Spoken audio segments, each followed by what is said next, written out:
Pois, já vou adquirindo, deixa lá, em termos até de moto, se comprar uma moto, eu tenho que primeiro ter o dinheiro para a moto e não ter primeiro a moto e depois ir arranjar o dinheiro. Isso é que nos leva à crise, que é gerirmos e não termos aquilo que não temos. Isso também é muita verdade, foi o que andámos aqui a fazer no país, não é? Foi a ter coisas sem termos dinheiro para pagar.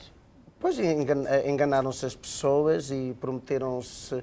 Não ensinámos as pessoas a saber gerir aquilo que têm no momento presente, viver o momento presente.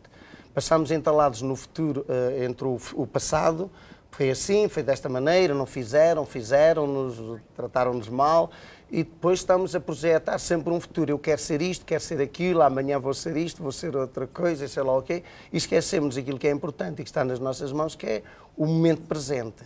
E no momento presente tem aqui um livro escrito com a sua vida. Padre Motar, Boas Curvas, se Deus quiser. Porquê que decidiu que este livro deveria ser publicado? Olha, a falar bem a verdade, a iniciativa não partiu de mim. Eu sei, mas para ele já estar nas bancas significa que começou a ser escrito em o dezembro. Convenceram desta ideia. O propósito do livro, obviamente, que é dar a conhecer a sua vida, mas também foi uma coisa que lhe deu satisfação fazer, que achou que valia a pena fazer. Sim, penso que toda a gente na vida dizem que qualquer pessoa, ou pelo menos um homem, que na vida deve ter pelo menos ou fazer um filho, ou plantar uma árvore, ou escrever um livro. Árvores já plantei muitas, e escrevi um livro. O filho optou por não tendo seguido o sacerdócio, não é? Portanto, cá está o livro. Cá está, é isso mesmo. E árvores plantadas, plantou muitas já? Até inclusivamente plantei em Israel, no Campo da Paz, uma árvore, duas árvores já. Precisamente que quando se visita Israel, mais concretamente a Terra Santa, sempre faz parte da peregrinação ir plantar lá uma árvore. E também deve saber fazer isso bem, porque entretanto vem de uma família de agricultores, foi poupado porque depois foi para o seminário, foi poupado ao trabalho ao campo, mas durante... As férias trabalhava. Ora, muito bem. Portanto, a agricultura domina.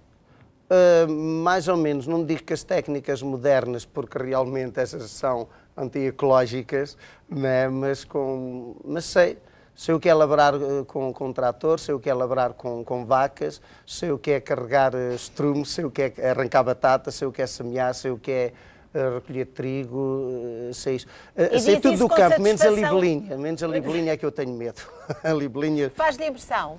Foi um bicho que não sei porquê, eu conto isso aí no livro, foi um bicho que eu acho um horror, a libelinha. Então, olha, amanhã podia vir ao nosso programa, porque amanhã vamos falar de fobias. Pessoas que têm medos inexplicáveis, no seu caso... Hoje já não tenho, tinha quando era criança. Fazia-lhe impressão, mas é um bicho tão bonito, deve ter tido ali algum episódio mais desagradável. Não sei, não gostava daquele bicho, mas depois também foi porque eu era um rapazito do campo, que falava à maneira, e podem ver que sou lá de cima, da zona da Beira Baixa, da zona da Beira Baixa. E há sempre aquele sotaque lá da zona. É um bom sotaque, eu gosto. É um bom sotaque. Eu gosto. Mas em relação, de facto, à libelinha, é um bicho realmente que me mete pavor. Mas também não foi por isso. Eu era um rapaz, mais ou menos, português, que escrevia razoavelmente, porque eu ainda sou no tempo dos ditados, né? Já sou deste tempo dos ditados. E às vezes, quando o professor se lembrava de dizer, às vezes ia assim, a partir de 5 erros, cada erro acima de 5 é uma reguada. Nesse dia ele baixou a cota das reguadas e diz, por cada erro dado é uma reguada. E eu que tinha horror ao ditado, calhou-me logo a libelinha as folhas do Nenufa e olha, foram 18 erros, 9 reguadas em cada mão. Eu estou a ver que se calhar as pessoas não vão ler o livro e dizem assim, um homem que dá 18 erros, como é que ele agora escreve livro? Deve estar cheio de erros. Não, mas não, podem ler à vontade. Podem ler à vontade que não... Penso que não há lá erros, poderá haver gralhas, mas a chamada gralha, mas isso, se houver alguma, que eu não li o livro todo de uma ponta à outra, mas não encontrei nada a assinalar. Portanto, nada a assinalar. E nem encontrou nada que escandalizasse até Não, agora. até tenho aqui marcado. Há Não aqui digo, algumas partes. Não. Coisas interessantes que eu gostava que comentasse, mas entretanto temos. Porque estava-me a falar da sua vida na agricultura, porque o seu pai era agricultor, sim, mas isto de seguir o caminho e ser padre não foi para fugir à agricultura. Ou também foi? Talvez um pouco, mas estava sobretudo patente aquela ideia de fugir à guerra do ultramar.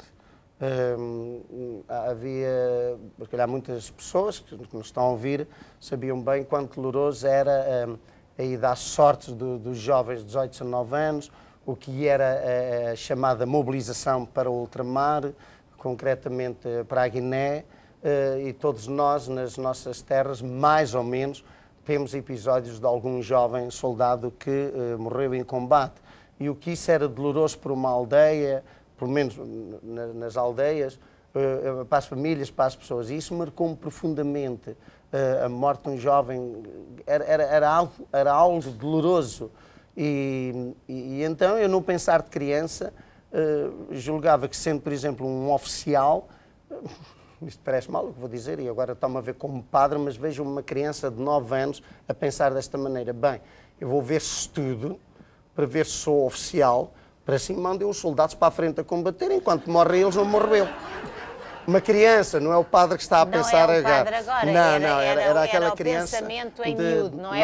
Mas isso porque obviamente percebia o quão doloroso, e isso acabou de dizer. Mas isso, pedir ao meu pai que me deixasse estudar, quando nessa altura estudavam os filhos das famílias bem. Eu era um rapazinho do campo, um guardador de ovelhas, um trabalhador do campo, e isso não era possível. Foi o seu padrinho, ambiente religioso, foi o seu padrinho que ajudou mas o ambiente a que isso religioso, fosse possível. eu tenho o cuidado de dizer isto de facto no livro, eu quando fui para o seminário nunca disse que era para ser padre, eu disse, eu quero estudar para o seminário. E no fundo era uma forma de facto me poderem deixar ir com o intuito, bem, ele vai ser padre. Então já vamos saber porque é que depois, em vez que me contava que na altura, antes de pensar em ser padre, pensou, eu quero é estudar no seminário, porque na altura achava que podia fugir à tragédia da guerra naquela altura, e afinal acabou mesmo por ser padre. Pois é que é verdade.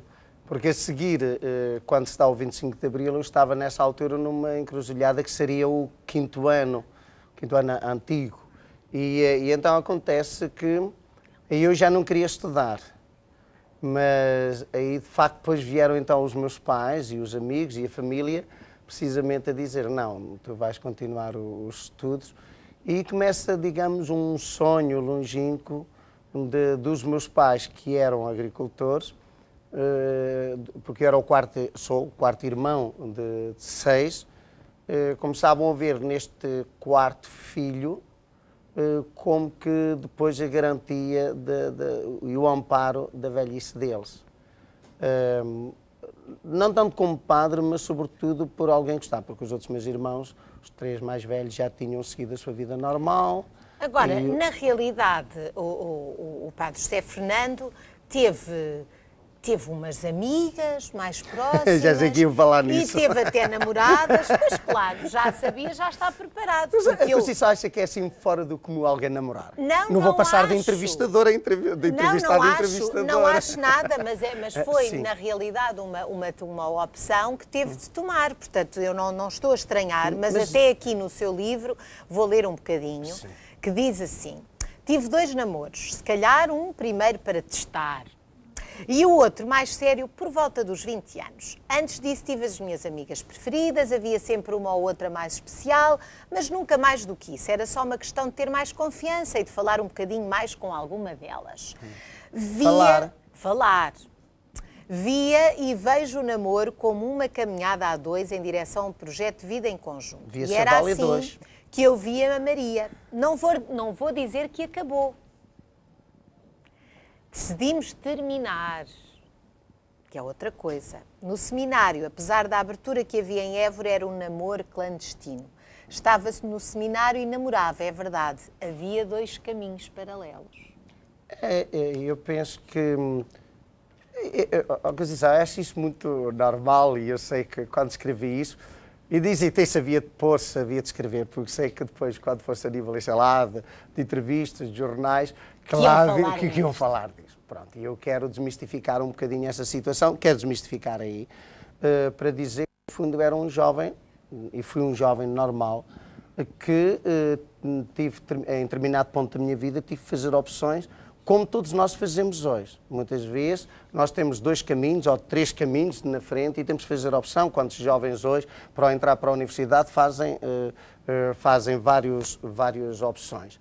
Ali era uma opção, digamos, um pouquinho diferente, porque tinha um caminho, ou seguia o caminho do matrimónio, uma vez que havia a fé, havia a vocação, e havia 2 caminhos. Ou o caminho do matrimónio, se eu seguisse o caminho do matrimónio, eu não podia seguir o caminho sacerdotal, que, entretanto, não querendo eu ser padre, digamos, essa vocação foi surgindo ao longo dos estudos, ao longo da própria teologia.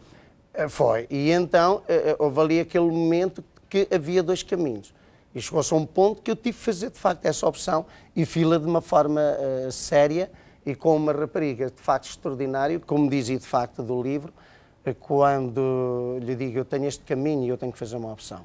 E decidimos um dia, com a ajuda dela, qual seria o caminho. Ela antecipou-se, não era para escrever livre de mim, mas está escrito aí que é mais ou menos isto: eu, se te amo verdadeiramente, eu tenho que respeitar a tua outra opção, que é uma opção de peso. E acabou por celebrar o casamento em 1989, dela. que acabei por casá-la, mas com outro homem.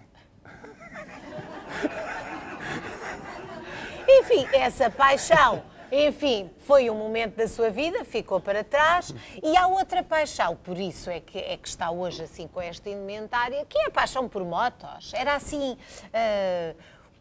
o que é que o apaixonava nas motos? Era a sensação da velocidade, era a aventura, era a liberdade de pegar na moto e ir sem destino? Primeiro porque este sonho ou esta paixão nasce como criança, sobretudo quando depois era mais novito, precisamente por um jovem que eu via, que vinha passar férias à minha aldeia, que vinha de França e que vinha de moto, e não eram assim tão abundantes nessa altura as motos como hoje, e isso realmente encantava-me. Depois, como falo também aí, no motivo de ver no seminário um padre que, em vez de ter carro, ele tinha unicamente moto. E comparando a maneira de ser, a maneira de atuar junto dos seminaristas daquele sacerdote, eu achava-o diferente. Então, eu associava que a moto tornava as pessoas um bocadinho diferentes. Apesar de tudo, da grande velocidade, aproximava mais as pessoas. Eram mais abertas, acabavam por ser mais próximas. E foi essa faceta que, no fundo, me encantou. Depois, mais tarde, como adolescente, sei que andava lá numas motretas e assim, e achava aquela sensação de liberdade. E depois também chamava mais a atenção, quer dizer, quando passava na rua, sei lá, as miúdas olhavam mais para um indivíduo que tinha uma moto do que tinha uma bicicleta, não é? Era também um bocadinho, era também um chamariz. Mas depois, mais tarde, já na sua vida, no sacerdócio, acaba por ter contacto com a chamada comunidade motar e, portanto, fez amigos de andar de moto. Precisamente, depois, quase também timidamente, foi a revelação dessa paixão. Eu comecei, de facto, às concentrações. Ainda não tinha moto, ia à pendoria com pessoas, com amigos. E ninguém sabia que era padre? Eu nunca me recusei a dizer que era padre, porque muitas vezes nas concentrações me perguntavam